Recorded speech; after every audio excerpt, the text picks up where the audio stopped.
আজকে তৈরি করে দেখাবো তালের বড়া বা তালের ফুলুরি। তালের বড়া তৈরি করতে গেলে দেখা যায় ভেতরটা শক্ত হয়ে যায় আর তেমন স্বাদ আসে না। আজকে যেমন তালের বড়া তৈরি করে দেখাচ্ছি, একদম পারফেক্ট তালের বড়া তৈরি হবে। ওপরটা হবে ক্রিপসি আর ভেতরটা জালিযুক্ত নরম তুলতুলে। 2-4 দিন রেখে খেলেও এটা একদমই শক্ত হবে না। কালারটাও কত সুন্দর এসেছে, দেখেই জিভে জল পড়ে যাবে। নমস্কার বন্ধুরা, শ্বশুর বৌমা রান্নাঘর অ্যান্ড ব্লগ চ্যানেলে সকলকে স্বাগত। তাহলে কি করে তৈরি করব সেটাই দেখে নেওয়া যাক। প্রথমেই নিয়েছি এখানে একটা কালো তাল। আর যখন বাজার থেকে তালটা কিনবেন অবশ্যই কালো তাল দেখে কেনার চেষ্টা করবেন। তাল 2 রকমের হয়, কালো তালটা মিষ্টি হয় আর যে লালচে ধরনের তাল থাকে সেটা তেতকটে হয়। এটাকে ছাড়িয়ে নিয়ে কাঠটা বের করে ফিরে আসছে, তালের থেকে তালের কাঠটা বার করে নিয়েছে। এরপর একটা বড় বোলের মধ্যে এই কাঠের থেকে নিয়ে নেব হাতায় তুলে 3 হাতা পরিমাণ কাঠ। যেহেতু তালের বড়া তৈরি করব সেই কারণে তালের পরিমাণটা তো একটু বেশিই দিতে হবে। এখানে আমি 3 হাতা পরিমাণ তালের কাঠ প্রথমে ব্যবহার করব, পরে যদি লাগে তাহলে আবারও ব্যবহার করব। তালের কাঠটা নেওয়ার পরে এইখানে নিয়েছি ছোট বাটি, যে সেই বাটির 1 বাটি পরিমাণ ময়দা, ওই সেম বাটিরই 1 বাটি পরিমাণ আটা। যেই পাত্রটা ব্যবহার করবেন ওই পাত্র মেপে সমস্ত কিছু উপকরণগুলো ব্যবহার করবেন।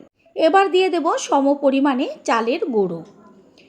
আমি চালের গুঁড়ো ব্যবহার করছি, আপনারা চাইলে সুজিও ব্যবহার করতে পারেন। তারপরে দিয়ে দেব চিনি। চিনিটা যে যেমন মিষ্টিটা পছন্দ করেন সেই অনুযায়ী দেবেন। তারপরে দিয়ে দেব ওই সেম বাটিরই 1 বাটি পরিমাণ নারকেল কোড়া। নারকেল কোড়াটা আমি একটু বেশি ব্যবহার করেছি, কারণ নারকেলটা একটু বেশি পড়লে পরে ভীষণ টেস্টি লাগে খেতে। এবার হাত দিয়ে সমস্ত উপকরণগুলো ভালো করে একটু সময় নিয়ে মেখে নেব। শুধু যদি ময়দা ব্যবহার করেন তাহলে দেখবেন বড়াগুলো যখন ঠান্ডা হবে রাবারের মতন টেনে ছিঁড়তে হয়। সেই কারণে আটা আর ময়দা দুটো মিশিয়ে যদি বড়াটা তৈরি করেন, তারপর খেয়ে এসে কমেন্ট করে অবশ্যই জানিয়ে যাবেন যে কতটা ক্রিপসি আর নরম তুলতুলে হয়েছিল। আর অল্প পরিমাণ তালের কাঠ এতে প্রয়োজন, সেই কারণে আরও আমি এইখানে 2 হাতা পরিমাণ তালের কাঠ দিয়ে দিলাম। তারপর ভালো করে আবারও একটু সময় নিয়ে মেখে নেব। মেখে নেওয়াটা যত ভালো হবে বড়াগুলো তত টেস্টি হবে। অবশ্যই পরিমাপগুলো ঠিক রাখবেন।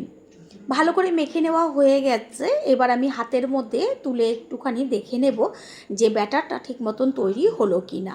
সুন্দরভাবে নিচে বেশ গোল গোল হয়ে পড়ে যাচ্ছে, পারফেক্ট ব্যাটার তৈরি হয়ে গেছে। এটাকে আমি 30 মিনিট মতন রেস্টে রেখে দেব। অন্তত হাতে সময় না থাকলেও 20 থেকে 25 মিনিট রেস্টে রাখবেন। 30 মিনিট বাদে ঢাকনাটাকে সরিয়ে আমি দেখিয়ে দিচ্ছি, আবারও হাত দিয়ে বেশ একটু মেখে নেব। পুরনো বন্ধুদের সবসময় আমাদের পাশে এইভাবে ভালোবেসে থেকে এগিয়ে নিয়ে যাবার জন্য অনেক অনেক ভালোবাসা।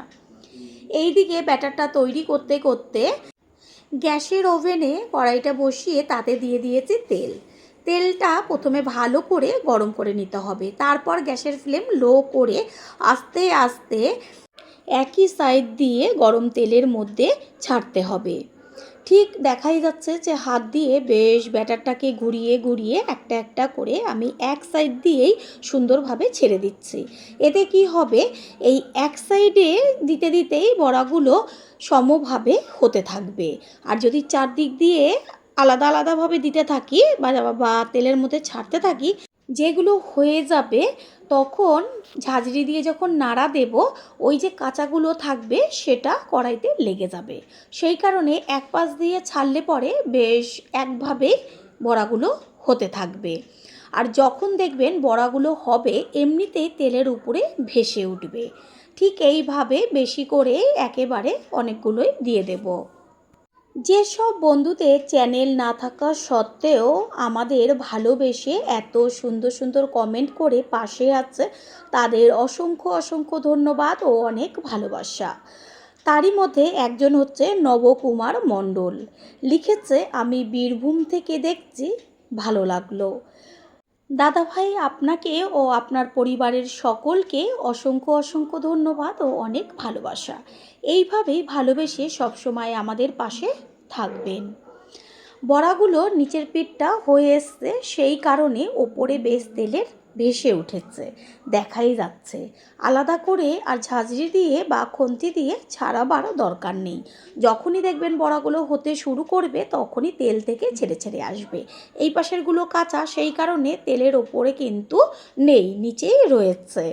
আস্তে করে যেগুলো হয়েছে সেগুলোকে একটু উল্টে দেব।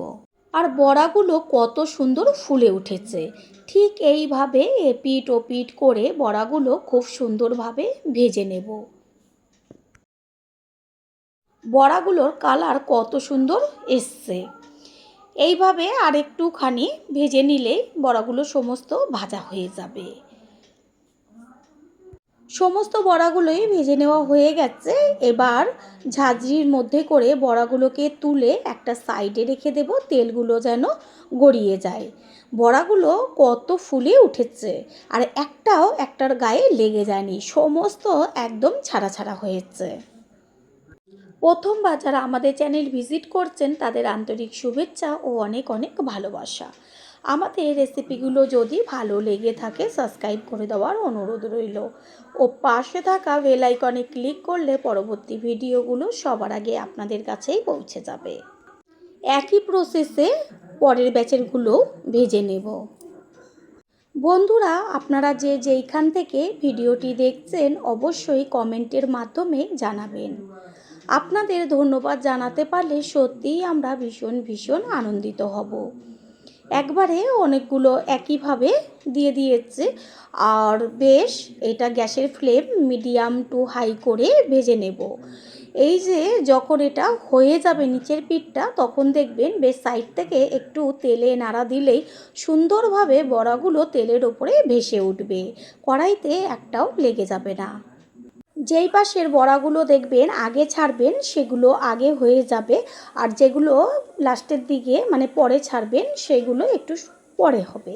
সেই কারণে বুঝে বুঝে বড়াগুলোকে বেশ যখন দেখবেন দুই পিঠটাই লাল লাল হয়ে গেছে, আগে ছেড়ে দেওয়া বড়াগুলোকে আগে তুলে নেবেন, তারপরে লাস্টেরগুলোকে তোলা হবে।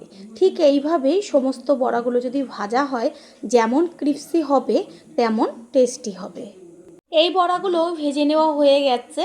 ঠিক একইভাবে সাইডে রেখে ঝাঁঝরির ওপরে তেলটাকে ছেঁকে তারপরে পাত্রে তুলে নেব। তৈরি হয়ে গেল আজকের রেসিপি। আশা করি রেসিপিটি ভালো লাগলো, আর আমি একটা হাত দিয়ে দেখিয়ে দেব যে বড়াগুলো কতটা নরম হয়েছে আর ওপরটা ক্রিস্পি। আমি আওয়াজটা দিতে পারলাম না, তাহলে অবশ্যই আপনারা বুঝতে পারতেন যে কতটা ক্রিস্পি হয়েছে। হাত দিয়ে ভেঙে বড়ার ভেতরটা দেখাচ্ছি, ভেতরটা সম্পূর্ণ জালিদার আর একদম তুলতুলে নরম।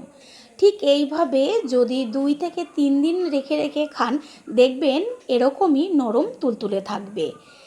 একবারের জন্য হলেও এই প্রসেসে তৈরি করে খেয়ে তারপর অবশ্যই জানিয়ে যাবেন। রেসিপিটি যদি ভালো লেগে থাকে একটা লাইক, কমেন্টস, পারলে একটা শেয়ার করে অবশ্যই জানাবেন। আপনাদের করা একটা লাইক ও লাইকের পাশে থাকা হাইপ আর একটা শেয়ার আমাদের কাছে অনেক অনেক গুরুত্বপূর্ণ। All friend, thanks for watching my video. আপনারা সকলে ভালো থাকবেন, সুস্থ থাকবেন। আবারও দেখা হবে অন্য কোনো রেসিপির এপিসোডে। বাচ্চাদের টিফিন বা সকালের জলখাবার, এমনকি উপবাসের দিনেও প্রোটিনে ভরপুর টেস্টি টেস্টি হেলদি রেসিপিটি তৈরি করে ফেলুন। এতটাই প্রোটিনে সমৃদ্ধ যেটা নাকি ভিডিওটি দেখলে পরেই বুঝতে পারবেন। আর এটা খেতে এতটাই টেস্টি, বাচ্চারা তো প্রতিদিনই খেতে চাইবে, সময়ও লাগে একদম অল্প, কোনো রকম ঝামেলা ছাড়া 2-3টে উপকরণ দিয়েই তৈরি হয়ে যায়। নমস্কার বন্ধুরা, শ্বশুরবোমা রান্নাঘর অ্যান্ড ব্লগ চ্যানেলে সকলকে স্বাগত। সবার প্রথমে রেসিপিটি তৈরি করার জন্য এইখানে নিয়েছি দেশি ছোলা। এবার একটা বড় পাত্রের মধ্যে জল নিয়ে দেশি ছোলাটাকে ভিজিয়ে রাখবো ওভারনাইট। তারপর ওই ছোলার সাথে নিয়েছি আতপ চাল। একই সাথে ছোলা আর আতপ চাল ভিজিয়ে নেব। ছোলা যতটুকু দেবেন আতপ চাল তার হাফ বা হাফের থেকে একটু বেশি ব্যবহার করবেন। চাল আর ছোলাটাকে ভালো করে হাত দিয়ে মিশিয়ে নিয়ে একটা ঢাকনা দিয়ে ঢেকে রাখবো। ওভারনাইট ভিজিয়ে রাখলে ভীষণ ভালো হয়। পরের দিন সকালে আমি ঢাকনাটাকে সরিয়ে দেখিয়ে দিচ্ছি যে ছোলা আর চাল একই সাথে কত সুন্দর ভিজে উঠেছে। এবার জল পাল্টে পাল্টে 3 থেকে 4 বার ছোলা আর চাল ধুয়ে নিয়ে ফিরে আসছি। ছোলা আর চাল ভালো করে জল দিয়ে ধুয়ে নিয়ে জলটাকে ফেলে দিয়েছি। আর এই রেসিপিটা এত চটজলদি তৈরি হয়ে যায় যেটা নাকি করার পরই বা ভিডিওটা দেখার পরেই বুঝতে পারবেন। মিক্সিং জারের মধ্যে সম্পূর্ণটা দিয়ে দেব। তারপর দিয়ে দেব ঝালের জন্য কাঁচা লঙ্কা। যে যেমন ঝাল খাবেন সেই অনুযায়ী ব্যবহার করবেন। দেব ছোট ছোট আদার টুকরো। এবার দিয়ে দেব জল। জলের পরিমাণটা একটু বেশিই দেবেন। ভালো করে পেস্ট করে নেব। পেস্ট করে নিয়েছি। ঢাকনাটাকে সরিয়ে দেখিয়ে দিচ্ছি ব্যাটারটাকে একটা বড় পাত্রের মধ্যে সম্পূর্ণ ব্যাটারটা ঢেলে দেব। যেসব বন্ধুদের চ্যানেল না থাকা সত্ত্বেও আমাদের ভালোবেসে এত সাপোর্ট করছে তাদের মধ্যে একজন হলো স্বপ্না দত্ত। লিখেছে দারুণ লাগলো ওলের বড়ার রেসিপি, গ্যাংটক থেকে দেখছি। স্বপ্না দিদিভাই, আপনাকে ও আপনার পরিবারের সকলকে অসংখ্য অসংখ্য ধন্যবাদ ও অনেক অনেক ভালোবাসা। এইভাবে আমাদের পাশে সবসময়ই থাকবেন। ব্যাটারের মধ্যে দিয়ে দিচ্ছি বেশ কিছুটা পরিমাণ কুচিয়ে নেওয়া ধনেপাতা, আর দিচ্ছি বড় চামচের 1 চামচ পরিমাণ সাদা গোটা জিরে, পরিমাণ মতন লবণ। আর কোনো কিছুই এর মধ্যে ব্যবহার করব না। ভালো করে ব্যাটারটাকে হাতা দিয়ে মিশিয়ে নেব। খেয়াল রাখবেন ব্যাটারটা যেন ঘন না হয়। আমি হাতায় তুলে দেখিয়ে দিচ্ছি যে কতটা পাতলা রাখতে হবে। যতটা পারবেন পাতলা করার চেষ্টা করবেন। গ্যাসের ওভেনে একটা তাওয়া বসিয়ে তাওয়াটাকে ভালো করে গরম করে নেব। তারপর তাওয়াটা গরম হওয়ার পরে ব্রাশে করে সাদা তেল পুরো তাওয়ার গায়ে মাখিয়ে নেব। এই রেসিপিতে কোনো রকম বেশি তেলের দরকার নেই, নামমাত্র তেল ব্যবহার করেই দারুণ টেস্টি রেসিপি তৈরি হয়ে যাবে। তেলটা গরম হয়ে গেছে। এবার হাতায় করে বেশ 2 থেকে 3 হাতা ব্যাটার নিয়ে মাঝখানে রেখে সুন্দরভাবে হাতার পেছন দিয়ে বড় করে গোল করে ঘুরিয়ে ঘুরিয়ে দিতে হবে। দেওয়ার সাথে সাথে একদম সম্পূর্ণটা জালিদারও হয়ে যাবে। 2 থেকে 3 মিনিট মতন হবার পরে গ্যাসের ফ্লেমটা লো করে দিতে হবে আর দেওয়ার সাথে সাথেই প্রথমে একটু হাই করতে হবে। তারপরে যখন দেখবেন ওপরের দিকটা একটু শুকনো শুকনো হয়ে আসছে তখন ব্রাশ দিয়ে তেল একটু লাগিয়ে দিতে হবে ওপরের অংশে। 4 থেকে 5 মিনিটের মধ্যেই দেখবেন সুন্দরভাবে নিচের থেকে উঠে আসছে। খুন্তি দিয়ে বেশ এটাকে উল্টে দিতে হবে ওপরের পিঠটা একটু হবার জন্য। এটা একদম পুরো ধোসা যে তৈরি হয় ঠিক সেই রকম হবে। যদি আপনারা চান যে নরম রাখবেন তাহলে একটু কমভাবে ভাজবেন, আর যদি চান বেশি একটু কড়কড়ে হবে তাহলে একটু বেশি ভাজবেন।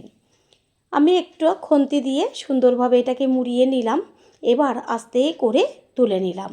আমি বেশ একটু কড়া কড়া করে ভেজেছি, খেতে দুর্দান্ত লাগবে। একইভাবে আবারও ব্রাশের সাহায্যে তাওয়ায় ব্রাশ করে নেব। পুরনো বন্ধুদের সবসময় আমাদের পাশে এইভাবে ভালোবেসে থেকে এগিয়ে নিয়ে যাবার জন্য অনেক অনেক ভালোবাসা। নতুন করে যখন ব্যাটার দেবেন তাওয়াতে তখন আবারও একটু হাতা দিয়ে সুন্দরভাবে ওপর নিচটা ঘুটে নিতে হবে। তারপরে একই প্রসেসে ব্যাটার দিয়ে হাতার পেছন দিয়ে সুন্দরভাবে গোল করে বড় করে দিতে হবে। এটা যে কোনো তরকারি বা সস, চাটনি যা কিছু দিয়েই খান না কেন, এমনকি শুধুও লাগবে দুর্দান্ত। প্রথমবার যারা আমাদের চ্যানেল ভিজিট করছেন তাদের আন্তরিক শুভেচ্ছা ও অনেক অনেক ভালোবাসা। আমাদের রেসিপিগুলো যদি ভালো লেগে থাকে সাবস্ক্রাইব করে দেওয়ার অনুরোধ রইল ও পাশে থাকা বেল আইকনে ক্লিক করলে পরবর্তী ভিডিওগুলো সবার আগে আপনাদের কাছে পৌঁছে যাবে। ওপর পিঠটা বেশ শুকনো শুকনো হয়ে গেছে। এবার ব্রাশে করে তেল লাগিয়ে নেব। এটা আপনারা চাইলে তেলটা নাও দিতে পারেন, তবে বাচ্চারা খেলে অবশ্যই একটু তেল বা বাটার ব্রাশ করে নেবেন। কিছুক্ষণ হওয়ার পরে এবার উল্টে দেব ওপরের পিঠটা একইভাবে হবার জন্য।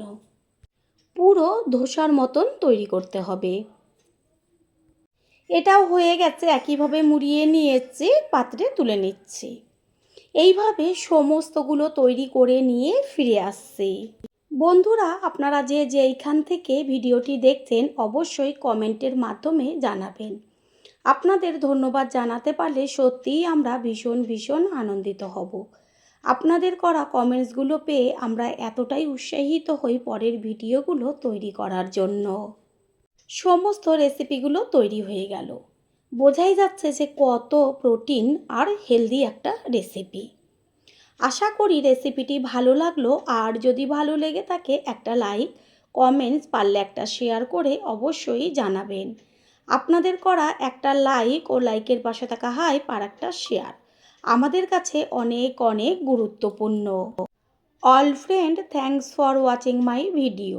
আপনারা সকলে ভালো থাকবেন, সুস্থ থাকবেন। আবারও দেখা হবে অন্য কোনো রেসিপির এপিসোডে।